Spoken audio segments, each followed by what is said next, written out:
China is currently the largest and most dynamic market for new energy vehicles, with consumers demanding cars that are smarter, better connected, and packed with advanced features. This creates massive potential for the growth of connected, fully self-driving vehicles in the region.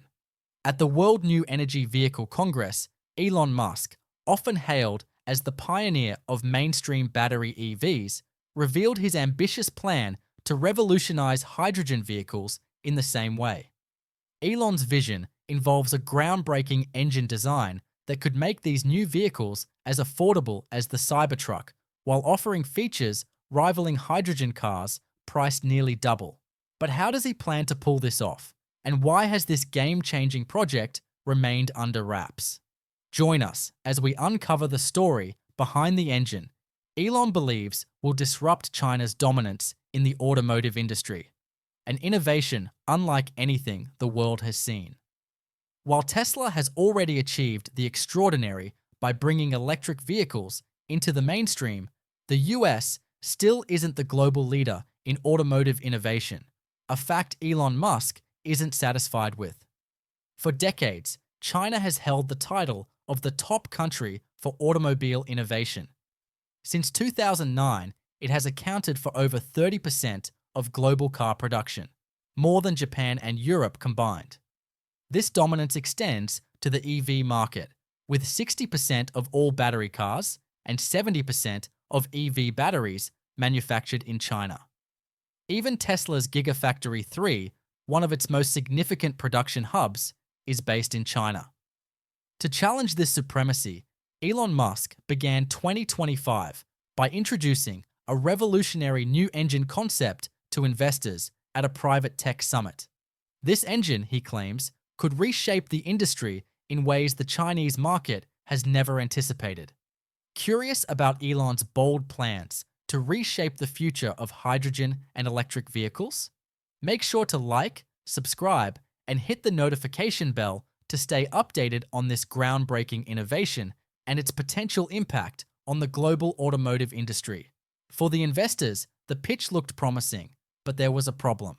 On the surface, it seemed the main feature of this engine was nothing new, hinting at a concept that has been around for over a century but has never been off the ground ever since.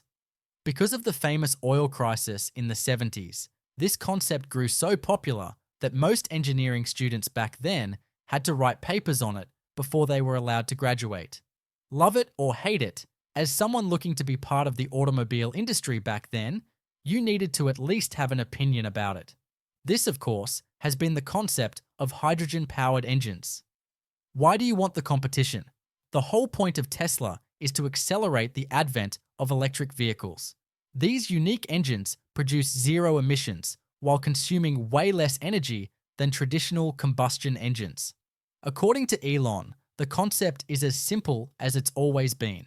The engine would work by splitting hydrogen molecules stored in special metal hydrides into protons and electrons to produce electricity from the negative charge through a special catalyst in the cell.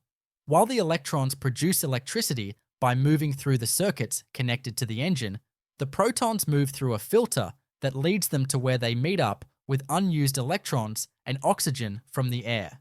This would be the first time an electric vehicle achieved more than 1,000 kilometers on a single charge at highway speeds, forming water as a byproduct instead of harmful smoke. At first glance, one might think this sounds like a great pitch, but that is until we consider the cost. Unlike the local gas station near you, building a hydrogen station is very expensive, as storing the fuel alone requires large amounts of energy. With this in mind, what makes Elon's new engine special? Well, it boils down to the byproduct. Is that water? That is water. That tastes like water. While producing water isn't bad, considering how expensive it is to store and produce hydrogen gas, there is a need to produce a closed system that repeats the process by extracting hydrogen and oxygen from the water without needing to refuel.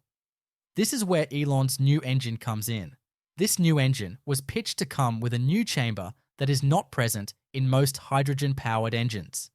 This chamber, often called the Hydron Nexus by Elon, would need very little energy input and run only on solar power. What are the road networks designed to work with? They're designed to work with a biological neural net, our brains.